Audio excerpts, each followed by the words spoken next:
বন্দে পুরুষোত্তমম। উপস্থিত সমস্ত ঋত্বিকবর্গ এবং আমার বয়োজ্যেষ্ঠ গুরুভ্রাতা এবং গুরুভ্রাতাদের যথাযোগ্য স্থানে প্রণাম এবং জয়গুরু। আজ তার জন্ম উৎসব উপলক্ষে, জন্ম মহামহোৎসব উপলক্ষে আমরা একত্রিতভাবে হয়েছি আমাদের এই ছোট্ট সৎসঙ্গ কেন্দ্রে।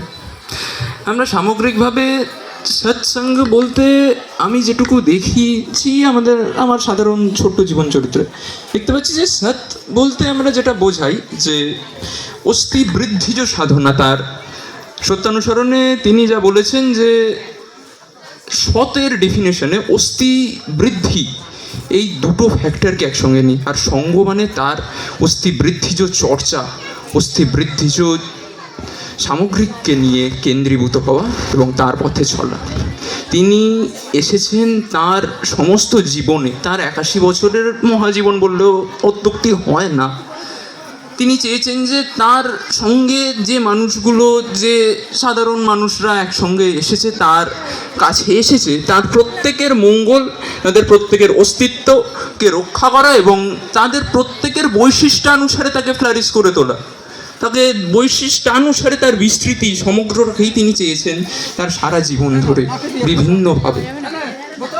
তিনি চেয়েছেন যে আমরা প্রত্যেকে নিজ বৈশিষ্ট্যানুসারে একে অপরের পরিপূরক হয়ে একটা সঙ্গ গড়ে তুলি, যে সঙ্গটাতে অস্তিত্বের চর্চা, যে সঙ্গটা পরবর্তী অন্যান্য মানুষদের কাছে একটা আইডিয়ালিজম হয়ে ওঠে, যে সঙ্গটা একটা জায়গাতে গিয়ে মানুষ বলতে পারে যে হ্যাঁ এই মানুষগুলো একটা কিছুকে ধরে রেখেছে, অন্তত পক্ষে ভালো বলুক যে হ্যাঁ মানুষগুলো ঠিকঠাক চর্চা করছে, সে যে কোনো স্তর থেকেই হোক না কেন।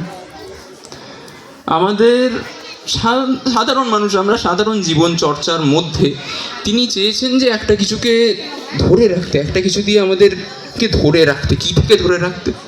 আমরা সাধারণ মানুষ, আমরা অতি দুর্বল, একদমই অতি সাধারণ লেভেল থেকে বলছি, আমরা ভোগাসক্ত, আলসে, কুঁড়ে একটা অন্যরকম চরিত্র।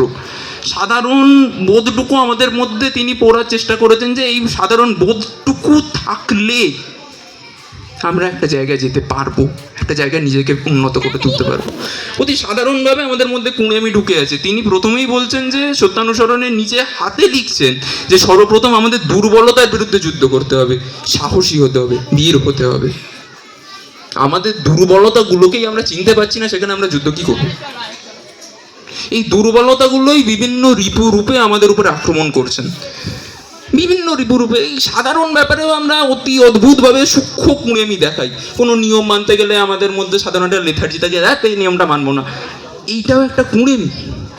আলটিমেটলি আমরা একে অপরের পরস্পরের অসহযোগী হয়ে ওঠা এবং সেইটা বুঝতে পেরেও যে আমরা পরস্পরের প্রতি সহনশীল হচ্ছি না, এই জায়গাটাও একটা অন্যরকম কুঁড়েমি।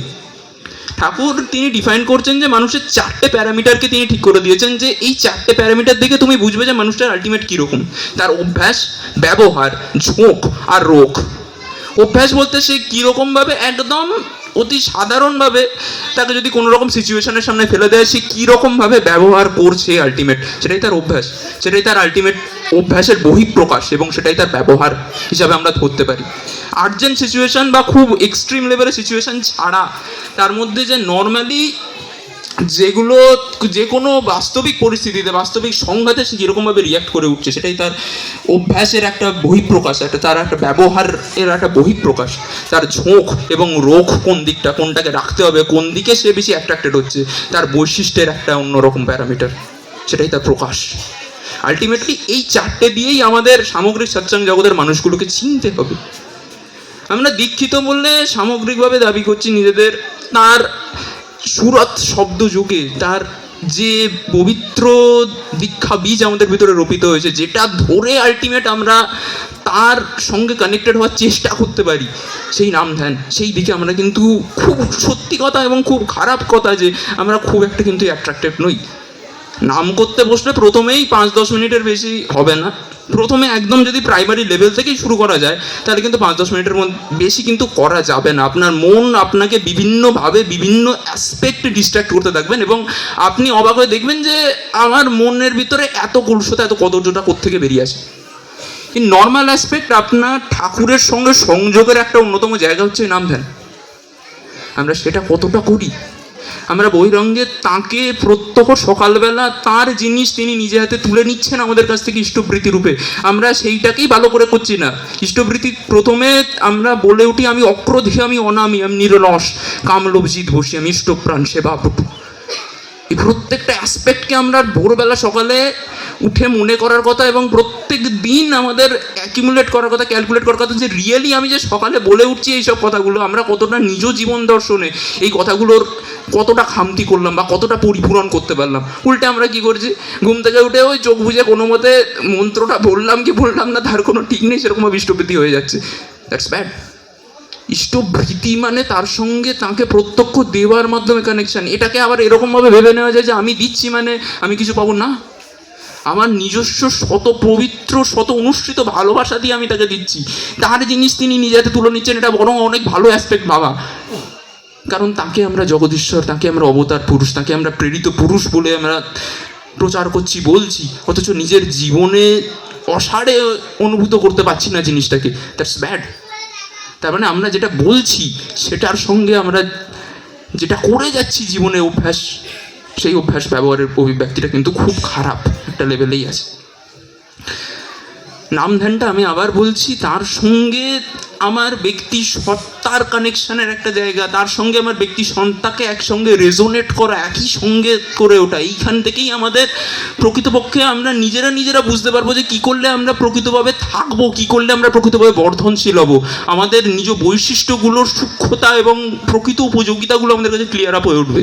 আমাদের নিজস্ব বৃত্তি, রিপু, যেগুলোকে আমরা শত্রু হিসেবে প্রাইমারিলি বলে থাকছি, আমরা ষড়রিপু সবাই অলমোস্ট জানি, সেই জায়গাগুলোকে কীভাবে আমাদের ভিতরে ঢুকে আছে, সেই জায়গাগুলোকে কন্টিনিউয়াসলি বাদ দেওয়া, তার সঙ্গে কানেক্টেড হওয়া, অস্থি বৃদ্ধিজ কারণে তাই সেই রিপুগুলোকে ছেড়ে ফেলার একটা অভ্যাস। এই সমস্তটাই কিন্তু নাম ধ্যান, এই সমস্তটাই কিন্তু প্রকৃতভাবে ইষ্টবৃত্তি।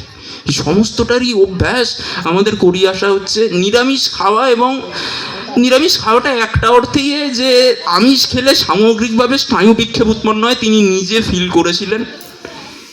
ফিল করেছিলেন এবং তিনি নিজে বলেওছেন যে অনুশ্রুতিতে এই আলোচনা প্রসঙ্গে এখানে তিনি বলেছেন যে নাম ধ্যান করার সময় যে আমার যে লেভেলের সূক্ষ্ম অনুভূতিগুলো হতো, এই মাছ মাংস বা আমিষ হারে সেই সূক্ষ্ম অনুভূতিগুলো কিন্তু আস্তে আস্তে ফেড হয়ে যেত। সেই সব জায়গাতে সেই অনুভূতিগুলো যাতে আমাদের ফেড না হয়ে যায়, সেই অনুভূতিগুলো যাতে আমরা সহজলভ্যভাবে পাই, তাই তিনি এই নিরামিষ আহারের ব্যাপার, তার বাইরে আর কিচ্ছু নয়। এই জায়গাটাকে আমরা ভুল করে আমরা নিরামিষ খাচ্ছি মানে আমরা অনেক কিছু থেকে ভাববো, আর কিচ্ছু নয়। তিনি আলটিমেটলি চেয়েছিলেন আমরা কনসেন্ট্রিক হওয়ার পথে। আমরা অতি সাধারণ মানুষ, তিনি জানতেন যে কনসেন্ট্রিক হওয়াটা খুব কঠিন। সেই জায়গাতে কোনো রকম যাতে না কনস্ট্রেন্স, কোনো রকম যাতে না বাধা আসে, সেই কাজটা তিনি করে গিয়েছিলেন নিরামিষ খাওয়ার মধ্যে, আর কোনো কিছু নয়। সৎসঙ্গে আমাদের গ্রসিফাইড উদ্দেশ্যটা হচ্ছে যে আমরা আসবো, হইচই করব, আনন্দ করব, আমাদের ব্যক্তিগত গতানুগতিক জীবন থেকে বাইরে একটু বেরিয়ে আসবো, একটু অন্যভাবে এই সামগ্রিক পরিবেশটাকে অনুভব করব। এই গতানুগতিকতাটা আমাদের পিছিয়ে ফেলে, গতানুগতিকতাটাই একটা অন্যরকমভাবে আবৃত করে ফেলে। এটাই এক ধরনের সূক্ষ্মতম কুঁড়েমি যে আমরা দেখতে চাই না বাইরের আনন্দটাকে। এই জায়গা থেকে আমাদের বেরিয়ে আসতে হবে, কারণ আমরা সৎসঙ্গী, আমরা তার দীক্ষা নিয়েছি বা তার পথে চলবার অঙ্গীকার করেছি। আমাদের সমস্ত দীক্ষা নেওয়ার মানেটা আলটিমেট হচ্ছে আমার সমস্ত জীবন এবং অস্তিত্ব আমি তার পায়ে সমর্পণ করলাম, কমপ্লিট সারেন্ডার, সম্পূর্ণতম আত্মসমর্পণ। সেই বোধটাকে জাগিয়ে তোলা যাক। একটুখানি জাগিয়ে উঠলেই ধীরে ধীরে সেই জিনিসটা অনুশোচনা অনুতাপেই আমাকে হরণ করে তুলবে। এই জায়গাটা তৈরি করা আমাদের লাগে। আমরা সৎসঙ্গী। জয় গুরু। ধন্যবাদ শুভদীপকে। সতে সংযুক্তির সহিত তদ্গতি সম্পন্ন যারা, তারাই সৎসঙ্গ। ওর কথার সাথে বোধহয় এগুলো যায়, আর তাদের